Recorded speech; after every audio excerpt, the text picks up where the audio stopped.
School की gallery हो, college का कैंपस या फिर नगर पालिका का पार्क, दो प्रॉमिसेस आपको हर जगह गूंजती हुई नजर आ जाएंगी।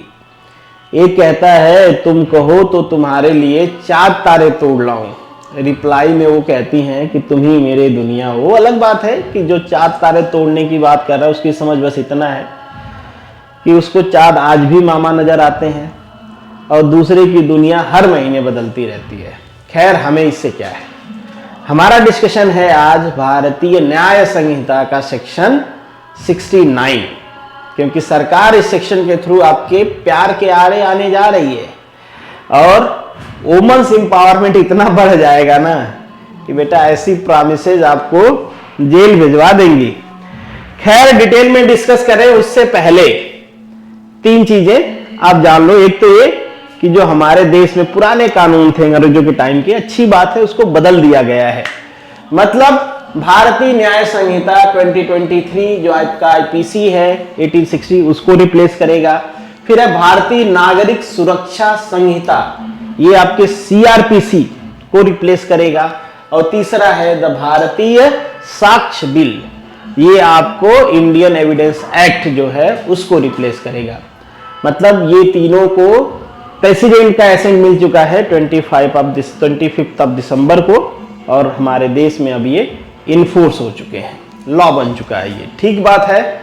तो इसका जो सेक्शन 69 है, किसका? भारतीय न्याय संहिता का जो सेक्शन 69 है, बहुत डिबेट हो रही है इसके ऊपर। डिबेट क्या है समझते हैं। पहले आप सेक्शन देख लो। सेक्शन कहता है भारतीय, BNS है मतलब भारतीय न्याय संहिता का सेक्शन 69 ये कहता है कि भाई ध्यान से सुनना, ये कहता है whoever by deceitful means मतलब छल से और making by promise to marry to a woman without any intention of fulfill the same and have the sexual intercourse with her, such sexual intercourse not amounting to be offense of the rape shall be punished with the imprisonment of either description for the term which may extended to the 10 year with the fine। मतलब समझिए, ये कह रहे भाई कि अगर आप किसी औरत से ये प्रॉमिस करते हो कि मैं तुमसे शादी करूंगा, प्यार में अक्सर ये प्रॉमिसेस हो ही जाती हैं, जो मैं 4 तारों की बात किया, कई सारी और भी प्रॉमिसेस हो जाती हैं, पर सरकार ने कुछ स्पेसिफिक प्रॉमिस लिया है। जैसे एक मैरिज का हो गया, दूसरा इन्होंने कहा है कि आप एम्प्लॉयमेंट का प्रॉमिस कर लेते हो, आप प्रमोशन का प्रॉमिस कर लेते हो, और शादी का तो ऑलरेडी हमने देख ही लिया। ये सब प्रॉमिस करके अगर आप उसके साथ सेक्सुअल इंटरकोर्स में इंगेज होते हो, इवन दो इसमें उसका एसेंट है, मतलब उसकी हामी है, फिर भी एक तरह का सेक्सुअल ऑफेंस है। पर क्वेश्चन उठता है क्या ये रेप है? जी नहीं, ये रेप के कैटेगरी में नहीं आता है, रेप से इसको बाहर रखा गया है। पर डेफिनेटली अगर इसमें केस होता है, लड़की ये कहती है कि एम्प्लॉयमेंट का लालच देके मेरे साथ रेप किया गया, या फिर शादी का लालच देके किया गया, या फिर प्रमोशन का लालच देके किया गया, तो भाई साहब आपको हो सकती है जेल अप टू 10 ईयर। ये अप टू 10 ईयर है, एग्जैक्टली 10 ईयर की होगी ये डिपेंड करता है कोर्ट के ऊपर, पर 10 ईयर तक की हो सकती है, दैट इज द मैक्सिमम। और फाइन भी आपके ऊपर लगाया जा सकता है। अब आप कहोगे सर ये तो इसका बहुत मिसयूज होगा, फिर मतलब कभी भी लड़की नाराज हो गई, झगड़ा हो गया, उसके घर वालों ने प्रेशर बनाया, पहले वो राजी थी, बाद में घर वालों के प्रेशर में या नाराज होके किसी भी रीजन से इसका मिसयूज कर सकती है। तो जवाब है कि हाँ बिल्कुल हो सकता है, इसी वजह से इस पे डिबेट भी है। दूसरा क्वेश्चन उठता है कि सर ये बताइए ये कैसे प्रूव होगा कि मैंने ये प्रॉमिस किया है और मेरा इंटेंशन था कि मैं शादी करूं, या ऐसा इंटेंशन था कि बस मैंने प्रॉमिस के लिए शादी नहीं करूंगा। क्या इससे पहले भी ऐसी केसेस कोर्ट में गए थे और उस पर क्या हुआ था? तो पहले ये जान लो कि ऐसी केसेस पहले भी कोर्ट गए हैं, और अगर आपने झांसा दिया है, झांसा देके शादी का किसी के साथ सेक्सुअल इंटरकोर्स किया हुआ है, तो आप रेप के विक्टिम बनते थे, डिपेंड करता है। कई सारे मैटर में कोर्ट ने बरी कर दिया, कई सारे में कोर्ट ने उसको रेप माना। सुप्रीम कोर्ट ने हालिया जजमेंट में यह कहा कि अगर लड़की को यह बात पता है कि जो ये प्रॉमिस कर रहा है ये फुलफिल नहीं हो सकता है, फिर भी वो सेक्सुअल एक्टिविटीज में इन्वॉल्व होती है, उस केस में लड़के की गलती नहीं है। कोर्ट ने इसके लिए बेस क्या बनाया कि भाई लड़की को कैसे पता कि ये कह रहा है कि शादी करूंगा पर हमें पता है ये नहीं करेगा, तो कोर्ट ने उसके लिए माना कि भाई रिलीजन एक बैरियर हो सकता है, कास्ट एक बैरियर हो सकती है, मतलब वो सारी चीजें जिसको सोसाइटी एक्सेप्ट नहीं करती। मान लीजिए एग्जांपल समझिए कि कोई लड़की लड़का अलग अलग रिलीजन के हैं, हिंदू मुस्लिम कोई भी कम्युनिटी से हैं, और उसमें लड़की को पता है कि भाई ये मेरे रिलीजन का नहीं है, तो शादी की possibility as per the environment कम ही बनती है। उस केस में अगर दोनों सेक्सुअल इंटरकोर्स में इन्वॉल्व हैं तो उस केस में लड़के को बरी कर दिया जाएगा। दूसरे कास्ट का है, दूसरे कास्ट के साथ रिलेशन में है, उस केस में भी चांस बनता है कि लड़के को बरी कर दिया जाएगा, क्योंकि लड़की को एक आइडिया होता है कि शादी करना ऐसे में आसान नहीं है, हमारी सोसाइटी एक्सेप्ट नहीं करती है। उस केस में ऐसे केसेस आए, उसमें कोर्ट ने बरी कर दिया। बहुत सारे केसेस है जिसमें लड़के को रेप के अंदर चार्ज किया गया।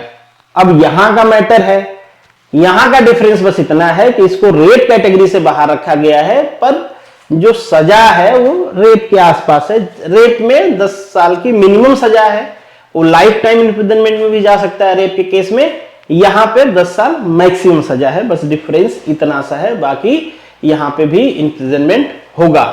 पिछली बार चांस था कि आप बरी हो जाओगे, इस बार चांस कम ही है कि आप बरी होगे। इससे पहले कोई स्पेसिफिक सेक्शन नहीं था कि अगर आप कह सकते हो कि मुझे मिसलीड करके मेरे साथ सेक्सुअल एक्टिविटी में इन्वॉल्व हुआ लड़का, तो उस केस में कोई स्पेसिफिक सेक्शन नहीं था कि कौन सा लगाया जाएगा। तो भाई थोड़ा ऐड ऑन किया जाता था कि मेरे साथ मारपीट किया, मेरे साथ जबरदस्ती किया, मेरे साथ ये किया, मेरे साथ वो किया, फिर बहुत सारी चीजें मिक्स करके ढेर सारे सेक्शंस लगा दिए जाते थे। पर अब उन सब चीजों की जरूरत नहीं है, अब उसके लिए एक स्पेसिफिक सेक्शन है। जैसे ही कहा जाएगा कि भाई मुझे इस चीज का झांसा देके इन्होंने ये किया, वैसे ही आपके ऊपर सेक्शन 69 लग जाएगा, उसके प्रोविजंस हैं वो लग जाएंगे, आपको जेल जाना पड़ेगा। अब बात हम कर रहे थे कि सबूत या प्रूफ या एविडेंस इसका क्या होगा, तो भाई ये आज के टाइम में मुश्किल नहीं है, सरकार ने उसका भी बंदोबस्त किया है। ना केवल इस केस के लिए इलेक्ट्रॉनिक एविडेंस को सरकार ने कहा है, जो हमारा साक्ष्य बिल है, भारतीय साक्ष्य बिल का जो सेक्शन 61 है, उसके हिसाब से सरकार कहती है कि भाई जो पहले कन्वेंशनल डॉक्यूमेंट्स को प्रूफ माना जाता था, उसके साथ साथ अब इलेक्ट्रॉनिक डॉक्यूमेंट्स को भी प्रूफ माना जाएगा। आप कहोगे कि ये तो अभी भी चल रहा था, बीच में हम लोग सुनते थे कि भाई फलाने की चैटिंग लीक हो गई, जीमेल ये हो गया। हाँ था पहले भी, वो कोर्ट के विजडम पे डिपेंड करता था, उसका बैकअप प्रूफ क्या है उसके ऊपर डिपेंड करता था कि कोर्ट उसको इंडोर्स करती थी नहीं करती थी, किस हद तक करती थी। पर अब साफ साफ मेंशन किया गया है कि जो भी इलेक्ट्रॉनिक्स प्रूफ है उसको इंडोर्स किया जाएगा। इसको एग्जांपल से समझिए, आप किसी के साथ प्यार में हैं, और प्यार में तो आदमी कैसे भी प्रॉमिस कर देता है, और आपने उससे व्हाट्सएप चैट पे कह दिया कि मैं तुमसे शादी करूंगा। अब लड़की की जरूरत बस इतना सी है कि उस व्हाट्सएप चैट को उसको सेव करके रखना है।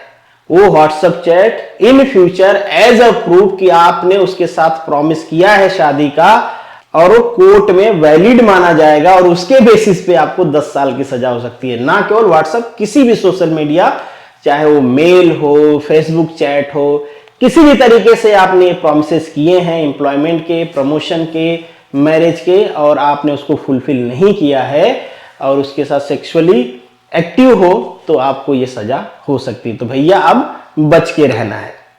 लड़कियों को बस इतना करना है भाई, लड़कियों का भी मिसयूज बहुत बार होता था, ऐसा नहीं कि बस लड़कों के साथ ही ये चीजें होती हैं कि मिसयूज किया जाता है। बहुत बार लड़कियों को सच में ऐसे प्रॉमिस करके उनको फंसाया जाता था। तो लड़कियों को बस इतना करना है कि जिसके साथ वो प्यार में रहे उससे एक बार पूछ लेना है कि भाई शादी करोगे कि नहीं करोगे। भाई बोल के नहीं पूछना है, पूछ लेना है शादी करोगे या नहीं करोगे। अगर उसको करना है तो हाँ बोलेगा, डेफिनेटली हाँ करेंगे शादी। अगर उसको नहीं करना है तो उसको पता है भाई सेक्शन 69 है, बकैती करना है, अभी निकल लो, तो रिलेशनशिप से निकल लेगा, जवाब नहीं देगा। एक बार जवाब दे दिया तो फिर आपके पास एक सॉलिड प्रूफ है बेटा, वो भाग नहीं सकते हैं, मतलब अब घोड़ा बच चुका है खूंटा से, बस सर्कल बना सकता है, सर्कल से बाहर अब वो नहीं जा सकता है। तो उसका काम तो तमाम हो गया। अब समझते हैं ये सेक्सुअल इंटरकोर्स बेसिकली है क्या। तो एक तरह से वो सेक्स की ही चीजें हैं जिसको गवर्नमेंट ने यहाँ पे डिफाइन किया है। आप चाहो तो इसको रीड आउट कर सकते हो कि बेसिकली किसको हम कहेंगे कि ये सेक्सुअल इंटरकोर्स है। अगर ऐसी एक्टिविटी में आप इन्वॉल्व होते हो तो बच के इन्वॉल्व होना। तो बस सरकार चाहती है कि बेटा प्यार करो, बट प्यार के साथ कमिटमेंट भी तुम्हारा होना चाहिए। अगर कमिटमेंट नहीं है, बकैती करोगे, तो अब जेल के दरवाजे खुले हैं, आना यहाँ पे तुम्हारी शौक से स्वागत किया जाएगा। चलिए मिलेंगे नेक्स्ट वीडियो में, तब तक के लिए all the best, good luck and जय हिंद।